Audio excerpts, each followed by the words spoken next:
Mae'r ddynes yma newydd ddod ar y llwyfan a rhydded siŵr ceiniad drosodd, Elen. Yr un diwetha drosodd, pawb yn hapus yn gobeithio, so ie, wythnos yr il dda, hapus iawn. Be oedd y swydd dim? Be dyd y swydd di? Cadeirydd be? Cadeirydd cystadlaethau, so fi cadeirydd y pwyllgor sy'n rhoi cystadlaethau rhan fwyaf am y sioe yn arbennig, ond cystadlaethau dros y flwyddyn i gyd. So, wythnos prysur ar wythnos y sioe, nes i bod popeth yn rhedeg fel ddyle fe, unrhyw problemau, queries, popeth fyna, so ie. A mae di mynd fel watch? Wel, mor agos byddwn ni'n gobeithio, popeth byth yn mynd hollol i'r plan, ond na, ddim byd wedi mynd wrong, so ie, really hapus, pawb wedi mynd yn dda.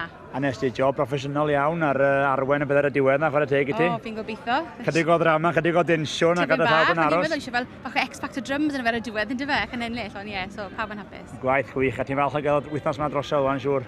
Ie, drist i weld ei fynd, ac os dod i diwedd bod yn gadeirydd, ond na, wythnos dda, byddai walch i gweld gwely go iawn os y fori. Diolch i ti, Elen. Diolch, tara.